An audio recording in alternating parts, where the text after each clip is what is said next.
Welcome back to Radio Faces, brought to you by HCC TV. He's an 11-year vet for the Green Bay Packers. Greg Cook, I'm Indy Kalu, and I'm glad to have him sitting in with me. John McClain couldn't be here today. He stepped out on business, but he will be back for the next show. Let's get right into it. We talked about the Houston Texans, but you know what? This is the greatest sport in the world, and there are teams around this country, and I want to go to Buffalo. I want to talk about what they've done and the emphasis that they've put on the pass rush. I respect it, I like it, and I think they've been very smart to not only sign Mario Williams to the blockbuster deal that made him the richest defensive player in NFL history. They went out there and they brought in Mark Anderson, who was arguably the best pass rusher for the New England Patriots. So they felt like they had a need to get after the passer. They opened up the checkbook. I don't think either one of the guys are going to play out that contract. We could get into that later about backloaded contracts. But for this season, they are going to be getting after that passer. If Fitzgerald could live up to his contract that he signed last year and Davis could come back from his injury,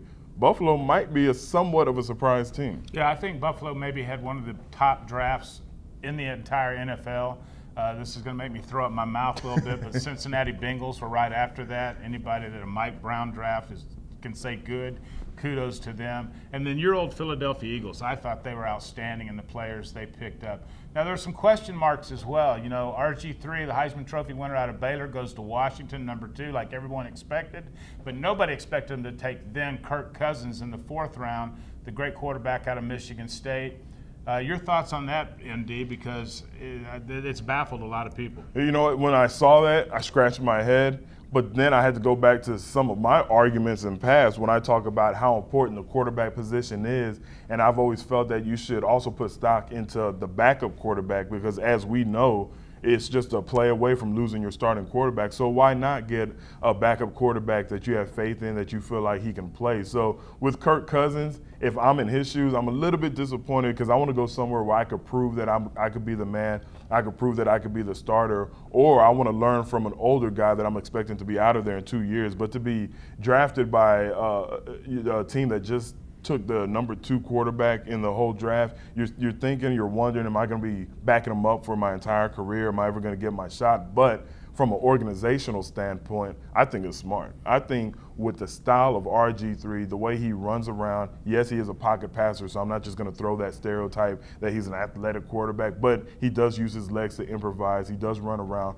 Those are the quarterbacks that get hurt more times than not. So if you have that style of a quarterback, I'm okay with drafting what people thought of as a highly touted quarterback in Kirk Cousins. Well, and speaking of quarterbacks, I mean, we have a homegrown product here at Texas A&M, Ryan Tannehill, that had a meteoric rise up the draft charts after the combines, becomes the #3 ranked quarterback after only 19 starts, a quarterback playing receiver most of his career at A&M, goes to the Miami Dolphins at the #8 spot. I think this guy has all the intangible size, got good arm strength, wowed him at the combine. I don't know how much there's a learning curve that he's going to have to learn as far as playing quarterback at the NCAA level, much less the pro level. Plus, he goes to Miami where they do not have any receivers. I'm not so sure about this pick, indeed. Right. It's the P word that you hate, potential. When you look at Tannehill, there's 2 things that I really like about him. And if I was in Miami's situation, I might have done the same thing because of this.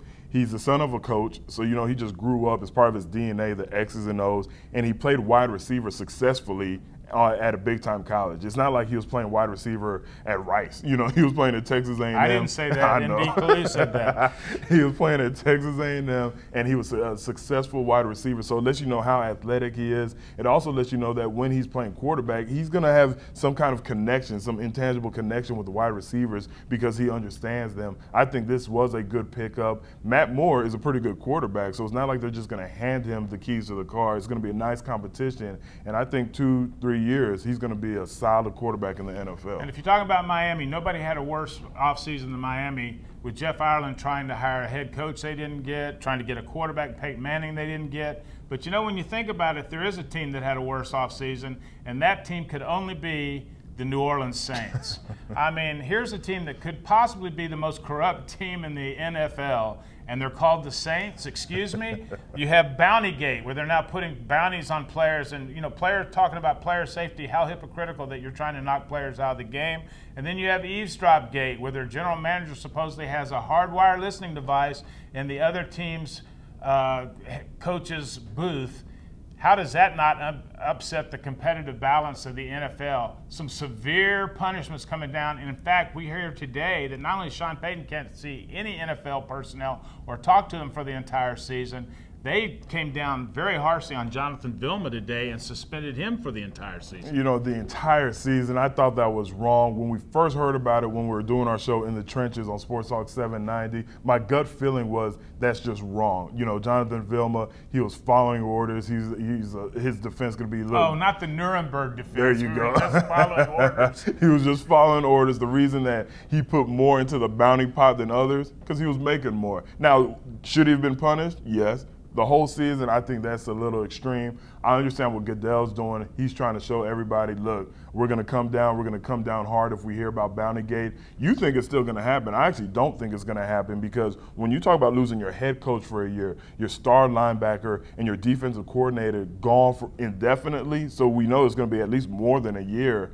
I think he sent his message. That's the only thing I would give Goodell credit for, is that he sent a message and he sent it strong, but I think the punishment is too harsh across the board. Yeah, I don't buy the coach made me do it routine. The thing that I don't understand, though, is the NFL is an inherently violent game. I mean, everybody tries to knock out the player he's playing against for that individual game. I tried to do it. I'd much rather play against his backup than the starter for that team.